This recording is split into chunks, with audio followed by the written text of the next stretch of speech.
Sebelum ini seperti saya percaya speaker-speaker kita yang lain tadi sudah menyatakan bahwa ini adalah pilihan raya untuk kita memilih calon Perdana Menteri.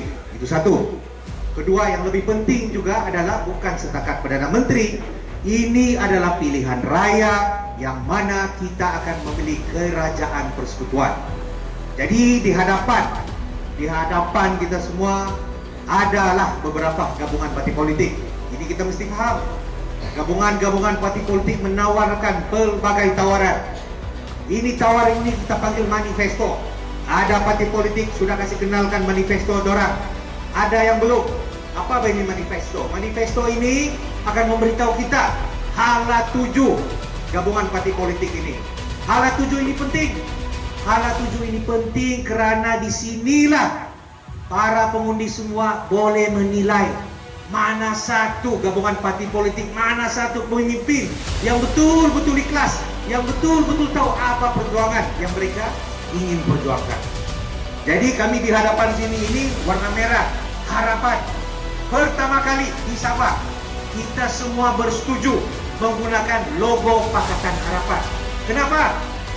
Ada PTR, ada DAP, ada Amanah, ada APO. Tapi pertama kali, walaupun dibagi autonomi lah dikatakan, tapi kita semua sebulat suara bersetuju untuk menggunakan logo Pakatan Harapan. Kenapa? Because we want to show kepada seluruh warga Sabah bahwa kita adalah satu hati. Kita satu hati kerana kita mahu menumbuhkan satu kerajaan. Kerajaan persekutuan yang betul-betul ikhlas, yang betul-betul faham, yang betul-betul tahu dalam hati apa pun Sabah Sarawak yang kita mau. Kalau saudara-saudari atau pendengar Nabi ada berpeluang sudah membaca tawaran manifesto Pakatan Harapan, di sini tawaran-tawaran kita tidak ada daripada gabungan-gabungan parti lain. Saya tanya setiap kamu di sini, 1 tahun, 2 tahun ini kamu puas hati kan dengan kerajaan kita? Terus terang, saya percaya satu orang pun tiada yang puas hati apa yang berlaku dengan negara kita. Betul atau tidak? Kalau tidak puas hati, buat apa lagi kita pilih orang kerajaan yang sama? Orang ini bingung, tidak stabil. Betul atau tidak? Rakan saya, ya saya tahu ini Datuk Yuwon, mana si Mustafa. Orang kenal ini Datuk Rahman Dahlan, saya pun kenal. Kawan juga. Dalam kenyataan akbar dia cakap begini ya. Kalaulah calon-calon JRS daripada pribumi ini menang, dorang menyokong Tan Sri Muhyiddin jadi Perdana Menteri, kami tidak setuju. Sebab dorang barisan nasional. Jadi kalau kita ada kerajaan negeri yang tidak paham ataupun keliru di antara mereka, kamu rasa mereka boleh bawa kestabilan? Tidak. Tapi apa yang Pakatan Harapan tawarkan di sini tiada tepuk-tepuk. Calon Perdana Menteri Anwar Ibrahim, calon-calon kami di sini, kami tidak bingung. Tawaran yang kami berikan, yang paling penting, ini untuk mendapatkan balik hak hasil 40% kita. Apa ini 40%? Ini 40% ada dalam perlembagaan. Ini 40% bila kita tanda tangan perjanjian Malaysia dulu, sudah ada di dalam. Oke, apa ini saya bagi tahu? Bukan cukai saja, cukai ini buat satu saja. Setiap kita di sini ada lesen memandu, betul atau tidak? Itu lesen memandu yang kamu bayar di JPJ itu lesen Rotex kamu bayar di JPJ itu dinamakan hasil. Dan hasil itu dikutip oleh persekutuan. Menteri Persekutuan daripada BN ada mengatakan bahwa kutipan di Sabah Sarawak ini mencacat 3 bilion. 3 bilion 1 tahun. 40% daripada 3 bilion berapa? 1 bilion lebih. Kerajaan JRS kita yang bingung saya bilang ini, bulan April tahun ini, dorang sudah buat satu persetujuan pasal perja 40%. Dorang setuju dengan kerajaan persekutuan untuk terima berapa? 100 lebih juta saja. Ini baru cakap lesen sudah 1 bilion lebih. Belum lagi cakap pasal cukai yang dipungut. Belum lagi mau cakap itu denda-denda di mahkamah yang kena pungut. Banyak ini. Jadi kenapa ini JRS pergi terima 100 lebih juta saja untuk 5 tahun? Sebab itulah ini YB Datuk Iwan, YB Janilah Simbang, dan setiap adun wakil rakyat dan ahli parlimen Pakatan Harapan Sabah, kita file saman di mahkamah. Kita saman kerajaan persekutuan, kita saman juga kerajaan negeri. Kenapa kita saman kerajaan negeri? Sebab kita bagi tahu orang, kamu sudah silap. Kamu sudah silam apabila kamu bersetuju untuk menerima 100 lebih juta ini saja. Kacang saja ini. Ketua Menteri Sarawak, premier lah dong sekarang. Dorang bilang runding, tidak mau terima apa-apa selagi kamu tidak setuju apa yang kami mau. Macam itulah yang betul. Sebab itulah kita punya adun-adun ini saman di mahkamah. Dan ini pertama kali dalam sejarah kita bahwa adun-adun kita saman kerajaan pusat berkaitan dengan hak sebab pertama kali. Kalau mau cakap mau dapat hak, bising-bising masa kempen, senang. Cakap senang. Buat itu siapa berani buat? Kita sudah buat. Adun dan ahli parlimen Pakatan Harapan yang dorang bilang ini dari Malaya, yang kena tarik hidung dorang bilang. Tapi kita buat. Kalau mau tarik hidung, ini pengalaman. Saya kasih tahu kamu. Saya duduk di Majelis Presiden dengan Datuk Yuwon. Kami duduk dalam Majelis Presiden. Majelis Presiden Pakatan Harapan ini apa? Ini adalah kepimpinan tertinggi Pakatan Harapan. Kalau mau surat Majelis Presiden ditampun, macam bergaduh kami di dalam. Tetapi yang penting selepas runding-runding gaduh-gaduh, satu keputusan dibuat sebulat suara, semua respect. Di sanalah saya tahu apa maksud nilai dia berdiri sama tinggi, duduk sama rendah. Semua rata sana, tiada tarik hidung. Sahabat cakap, kami cakap. Inilah budaya Pakatan Harapan. Dan dalam manifesto kita ini, saya cakap banyak-banyak ini, kenapa 40%? Sebab dalam manifesto tawaran ini, Pakatan Harapan, kita bagi tahu bahwa hasil 40% ini, hak sama ini, kita kembalikan. Hanya Pakatan Harapan yang menawarkan tawaran ini. Tiada di tempat yang lain. Bukan itu saja.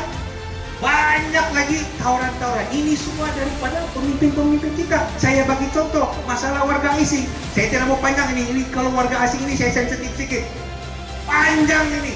Dalam masalah warga asing kita sudah 50 tahun lebih tidak selesai. Kenapa tidak selesai? Saya kasih ringkas saja lah. Sebab pemimpin-pemimpin kita sendiri tidak paham masalah ini. Dorang bingung. Dorang main politik. Dorang cakap saja tapi tiada penyelesaian. Sebab itulah masalah ini belum selesai.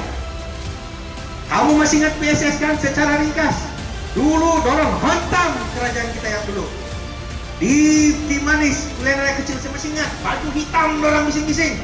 Dia jadi kerajaan, orang yang sama bekok-kok duduk di SIC, melancarkan kad warga asing sama juga itu, nama saja lain. Inilah hipokritnya. Kenapa saya cakap belum hipokrit? Saya belum tidak paham. Masalah warga asing saya secara ringkas saya bagi tahu ada 4 kategori. Ini penting. Kategori pertama adalah PDI, pendatang tanpa izin. Kategori kedua, pelarian perang. Kategori ketiga, tanpa warga negara. Kategori keempat, yang sudah dapat pengenalan tetapi bukan dengan cara yang sah. 4 kategori berbeza, 4 cabaran yang berbeza, 4 penyelesaian yang berbeza. Selagi para pemimpin kita tidak paham ini 4 pun dong tidak boleh bezakan. Selagi itu masalah ini tidak akan selesai. Kamu baca statement dorang, bingung dorang ini, dorang tidak paham semua ini. Sebab itulah masalahnya. Kenapa saya ungkit perkara ini? Sebab dalam tawaran manifesto kita mengiktiraf 4 masalah utama kategori ini. Dan kita mengatakan 4 kategori utama ini perlu ada penyelesaian dia sendiri. Selagi tidak ada pemimpin yang mengakui hakikat ini, selagi itu masalah tidak akan selesai. Dan Pakatan Harapan melalui kita mengatakan inilah kategori dia, ini masalah dia, penyelesaian dia adalah secara berlainan. Ada di sana dan kita mengiktirafnya dan kita akan mencari penyelesaian yang bersesuaian. Kenapa saya ungkit ini? Sebab saya tahu semua di sini ini sensitif untuk kita betul. Satu lagi yang ada di dalam Pakatan Harapan punya manifesto ini bagus juga untuk kita, banyak ini. Imbalan Ketua Menteri sudah akan cakap. Saya tahu rakan kita di sebelah, ini dulu rakan lama lah. Saya tidak mau cakap musuh. Politik ini tidak musuh, pesaing saja lah sebelah, pesaing politik. Orang cakap apa ini timbalan Ketua Menteri tidak guna, ada itu timbalan. Ada beza banyak sebenarnya. Itu satu pengiktirafan bahwa Sabah Sarawak adalah rakan setara. Itu satu pengiktirafan bahwa kita juga adalah rakan yang mana pemimpinnya diktiraf setara dengan para pemimpin di semenanjung sana. Itu penting. Itu penting. Betul, rakan-rakan saya cakap tadi. Rakan lama kita di sebelah ini warisan, dia cakap nanti runding selepas itu. Macam mana itu? Dia bilang Barisan Nasional jangan undi. Perompak penyamun, nah itu saya oke lah, jangan undi, betul, saya sokong. Perikatan Nasional, dia bilang pintu belakang ini katak semua, jangan undi, betul, saya setuju, jangan undi. Pakatan Harapan, dia bilang jangan undi, tidak boleh percaya, semua ini jangan undi. Tapi bila lepas pilihan raya mau tumbuh kerajaan, kami pilih mana satu kami mau. Dorang tidak suruh kamu untuk memilih, tetapi dorang mau pilih untuk kamu. Dorang cakap dorang mau jadi kingmaker, mereka lupa sebenarnya raja atau king ini adalah rakyat. Biar rakyat yang putuskan. Macam mana kamu jadi tahu? Kamu bagi tahu rakyat semua tidak boleh pakai, semua tidak boleh percaya. Tapi lepas pilihan raya, bagi saya itu mandat untuk pilih mana yang saya mau sebagai rakyat. Boleh kamu? Tidak kan? Tidak boleh. Inilah hakikat. Borneo Block, kan? Kamu pernah dengar kan sebelum ini? Ini baru-baru saja masa kampanye, betul atau tidak? Sebelum ini saya tahu, minta maaf lah rakan sebelah. Dorang punya, saya tahu laungan mereka sebelum ini adalah parti lokal, berhabis dengan pujuk PBS masuk, betul atau tidak? Last PBS yang minta maaf, tidak mau. Sampai itu gagal, tiba-tiba berubah tune dorang. Tiba-tiba wujud gabungan Borneo Block dengan Sarawak dia cakap. Balik dia cakap. Tapi adakah kita lihat Sarawak sana cakap sesuatu? Tidak ada. Ini hanya satu pihak bertepuk sebelah tangan saja ini.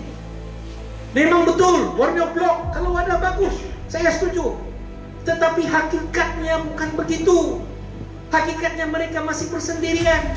25 kursi di Malaysia yang di Sabah ini. Kalaupun katakan rakan sebelah ini menang 25 kursi untuk menubuhkan kerajaan 112, mau dapat hak-hak Sabah. Hak-hak Sabah ini kebanyakan dia di persekutuan. Perlu menjadi kerajaan persekutuan, membuat dasar negara. Perlu bagi parlimen ubah itu perlembagaan. Untuk ubah perlembagaan di parlimen memerlukan 2/3. 2/3 memerlukan sokongan 146 ahli parlimen. Kamu mau jadi jago 25 ahli parlimen, itu pun kalau menang habis di Sabah. Tapi semua kamu cakap tidak boleh percaya. Jadi macam mana mau dapat 146? Ini hakikatnya sebenarnya. Inilah fakta, bukan otak. Kalau mau cakap Borneo Block, kalau mau cakap GPS untuk sokong, saya bagi tahu satu sejarah. Siapa masih ingat apabila Tan Sri Muhyiddin meletak jawatan? Beliau meletak jawatan apabila hilang sokongan Majuddin. Siapa masih ingat 21 tahun lebih yang lalu? Pada waktu itu mungkin Datuk Anwar mungkin dapat, dan kita dengar pada waktu itu Datuk Sri Shafie Apkal calon Perdana Menteri, betul? Ini cerita betul, buka balik surat kabar, memang semua keluar. Pada waktu itu Datuk Sri Shafie Apkal adalah salah seorang calon Perdana Menteri, itu betul. Pada waktu itu Pakatan Harapan bersama-sama dengan Pejuang, bersama-sama dengan Syed Saddiq, kita ada 105 ahli parlimen menyokong. Untuk dapat 112 tinggal berapa tuh? Matematik saya kurang sini. 7, tinggal 7. Jadi Datuk Shafie pada waktu itu beliau yakin dan memujuklah GPS, gabungan Parti Sarawak untuk menyokong. Namun beliau hampa apabila GPS tidak memberi sokongan kepada beliau untuk menjadi calon Perdana Menteri. GPS ada 18 orang. Pada waktu itu adalah masa terbaik kalau mau cakap pasal Borneo Block. Pada waktu itu adalah terbaik untuk kita mendapat Perdana Menteri yang pertama dari Borneo. Dan pada waktu itu Datuk Sri Shafie, ini kita hormat juga, dulu sama-sama juga. Pada waktu itu beliau mempunyai peluang untuk menjadi Perdana Menteri. Tetapi apa GPS buat? Mereka tidak memberi sokongan. Tidak percaya cakap saya, buka surat kabar dulu. Datuk Shafie ada mengeluarkan kenyataan akbar, kecewa dengan GPS tidak menyokong. Ini hakikat. Itulah masa terbaik kalau mau cakap pasal kuasa Borneo Block. Kalau mau sertakan mau jadi kingmaker, mau jadi Perdana Menteri pun tidak kena sokong, apalagi mau cakap mau kingmaker ini. Ini hakikat, ini fakta. Jadi tuan-tuan, Penai Nabi kita pikirlah. Sebab apa yang kita buat pada hari ini, saya percaya semua ada di sini, pukul berapa? Malam sudah ini. Apa yang kita buat pada hari ini, macam saya tahu, perjuangan kita pada hari ini mungkin kita tidak akan rasa. Saya mungkin tidak sempat rasa apa yang saya mau. Sebab apa yang saya dapat hari ini, saya mau yang lebih baik hari esok. Saya menghubungkan dengan anak kita, betul atau tidak? Hari ini kita buat perjuangan, kita buat Sebab kita mau hari esok yang lebih baik untuk anak-anak kita. Dan untuk mendapatkan itu tidak susah. Kenapa tidak susah? Sebab kita hanya memerlukan keluar pada 19 hari bulan November ini, dan kita pangkah calon-calon Pakatan Harapan kita. Boleh atau tidak? Hanya dengan satu pangkah itu akan merubah masa depan kita. Yang lebih penting adalah anak-anak kita. Boleh atau tidak? Bagi Dato' Iwan, ini saya mau promote sedikit. Saya punya bakal presiden Apko. Ini hakikat juga, bukan otak. 39 tahun. 39 tahun. Tidak lama lagi beliau akan menjadi presiden parti Apko. Umur begitu sudah memiliki tanggung jawab yang besar. Itu menunjukkan kualiti kepimpinan beliau. Saya tidak puji, saya satu orang. Saya satu orang saja. Yang memilih beliau ini beribu-ribu ahli kami. Ini menunjukkan apa? Kualiti kepimpinan yang ada pada usia begitu. Inilah yang ditawarkan oleh Dato' Iwan kepada warga Penampang. Ambil peluang ini, bagi dia peluang. Saya yakin kamu tidak akan kecewa. Betul jawab saya. Saya terus terang, saya masuk Apko bila saya nampak dia berucap dulu. Betul. Saya terus terang, beliau saya pun orang Apko. Tapi waktu itu saya masih budak, saya baru keluar, saya baru habis belajar. Saya begitu ke persidangan Apko, keluar satu orang budak. Saya rasa baru 20 lebih tahun. Satu kali dia berucap, kalah. Beliau, saya pun kalah, dia rasa. Kalah itu semua pemimpin-pemimpin Apko. Saya bilang, boleh tahan ini budak-budak ini, siapa ini? Dari sana hati saya terbuka mau ikut Apko. Inilah dia, Dato' Iwan Benedict. Saya bukan mau puji dia. Kalau dia tidak lantik saya lepas ini pun saya tidak masalah juga. Ini bukan puji, ini hakikat. Jadi saya mohon, saya meraih warga Penampang pagi dia peluang. Kamu bertua karena mendapat dia sebagai calon. Dan YB, kalau kamu lantik, kamu pilih dia. Kenapa? Sebab dia akan duduk bersama-sama dengan 4 pimpinan utama Pakatan Harapan. Siapa? Anwar Ibrahim, YP, Anthony Lok, Amanah, Mat Sabu. Nomor 4 siapa? Iwan Benedict, ahli Parlimen Penampang. Boleh atau tidak? Dan beliau akan memastikan segala hak-hak Sabah ini akan dihormati dan dilaksanakan karena beliau adalah salah seorang daripada 4 pemimpin tertinggi dalam kerajaan Pakatan Harapan yang akan ditubuhkan pada 19 hari bulan ini. Boleh atau tidak? Jadi saya rasa itu sajalah sebelum saya hilang suara. Jadi saya ucapkan terima kasih. Macam saya katakan, untuk mendapat satu masa depan yang lebih baik tidak susah. Tidak susah. Kita cuma perlu bangun awal lah. Bangun saja, lambat pun tidak apa. Habis bangun di pukul 5. Bangun. Bangun dan pada 19 hari bulan itu kita keluar, kita pergi pangkah, itu harapan. Yang lain tidak payah tengok, tiada harapan. Nama pun sudah harapan, apalagi? Betul atau tidak? Dalam kertas undi itu pun sudah cakap harapan, apalagi? Mau lagi baca yang lain kah? Tidak payahlah. Tidak payahlah. Oke, tiada bunga, betul. Jadi saya rasa itu sajalah perkongsian saya pada malam ini. Sekali lagi saya ucapkan terima kasih. Dan pada 19 hari bulan, boleh atau tidak kita pangkah itu Pakatan Harapan? Boleh atau tidak? Boleh. Oke, sekian, terima kasih.